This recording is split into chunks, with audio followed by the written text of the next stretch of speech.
Assalamualaikum warahmatullahi wabarakatuh.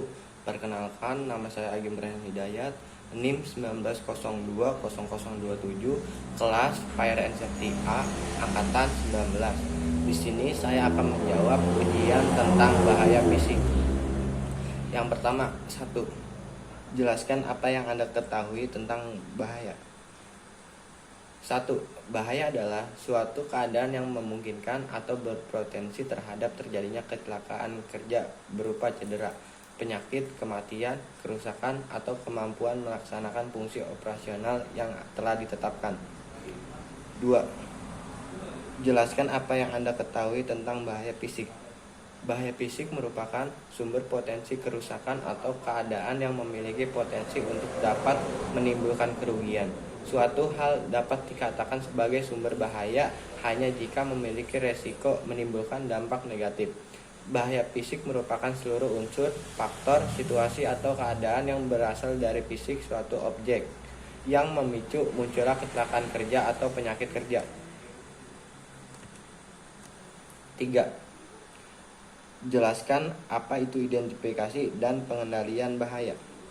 Identifikasi bahaya merupakan suatu proses aktivitas yang dilakukan untuk mengenali seluruh situasi atau kejadian yang berpotensi sebagai penyebab terjadinya kecelakaan kerja maupun penyakit akibat kerja yang memungkinkan timbul di tempat kerja secara sistematis yang ada di lingkungan sekitar.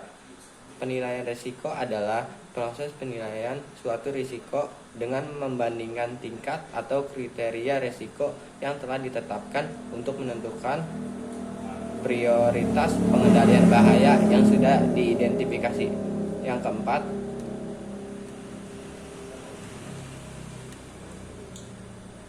sebutkan dan jelaskan menurut Anda hierarki. Hierarki pengendalian bahaya pada dasarnya berarti prioritas dalam pemilihan dan pelaksanaan pengendalian yang berhubungan dengan bahaya ketiga. Ada beberapa kelompok kontrol yang dapat dibentuk untuk menghilangkan atau mengurangi bahaya ketiga, yakni diantaranya 1. Eliminasi, 2. Substitusi, 3. Kontrol teknik atau perancangan, yang keempat kontrol administrasi, yang kelima alat pelindung diri atau disebut dengan APD.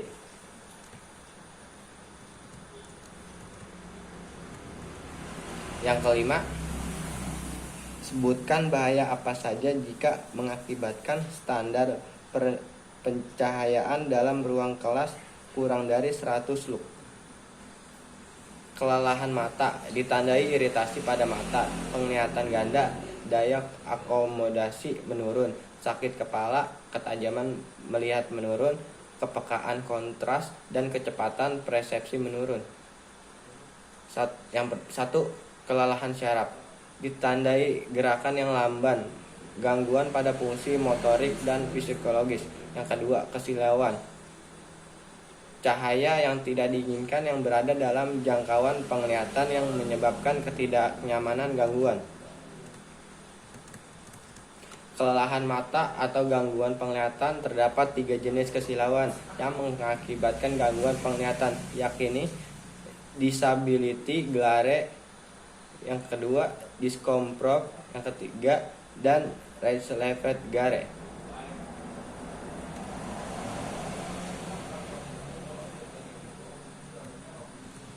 Tiga, masalah kesehatan lainnya seperti kecelakaan kerja, fatigue, stres, kecelakaan mental, sakit kepala, menurunnya daya konsentrasi, dan kecepatan berpikir. Meningkatkan resiko kecelakaan kerja. Yang keenam, bagaimana pengendalian bahaya dari pencahayaannya yang menurut Anda minim. 1. Manfaat sinar matahari dan pantulannya melalui pengaturan jendela dan atap transparan, cahaya yang terpantul, permukaan langit, dinding, dan lantai, atau ruang dan konstruksi. 2. Menghindari kesilauan. Yang ketiga, menggunakan latar belakang yang baik. Yang keempat, memperbaiki arah pencahayaan. Yang kelima, menghindari bayangan. Yang keenam, melihat sistem pencahayaan secara teratur. Yang ketujuh, jelaskan bahaya apa saja jika mengabaikan standar ventilasi pada gedung bertingkat.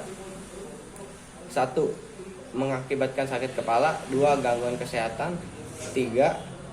Ketidaknyamanan bekerja. 4. Mengurangi aktivitas kerja. 5. Hipoksia. 6. Takikardi. Yang ke-8, jelaskan kriteria psikologi dan iklim kerja yang baik menurut perundangan K3. Faktor psikologi. Faktor psikologi adalah faktor kerja yang mempengaruhi aktivitas pekerja, dilaksanakan oleh dasar personal di tempat kerja, peran dan tanggung jawab terhadap pekerjaan. Faktor iklim. Dalam Permenaker nomor 5 tahun 2018 pasal 9 diatur mengenai standar iklim kerja dingin. Tekanan dingin adalah pengeluaran panas akibat pajaran terus-menerus terhadap dingin yang mempengaruhi kemampuan tubuh untuk menghasilkan panas sehingga mengakibatkan hipotermia, suhu tubuh di bawah 36 derajat Celcius. Yang ke-9, penerapan hierarki untuk bahaya tekanan udara dan suhu.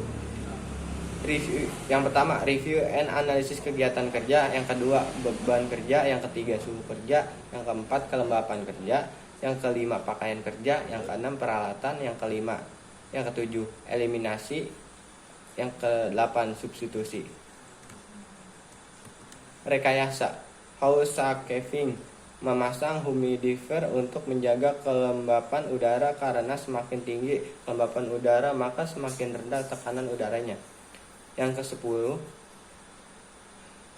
buat dan implementasikan bagaimana pencegahan dari bahaya.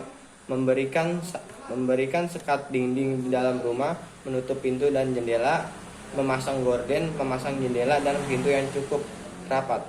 Terima kasih, cukup sekian, kurang lebihnya mohon maaf. Wabillahi taufiq wal hidayah, wassalamualaikum warahmatullahi wabarakatuh.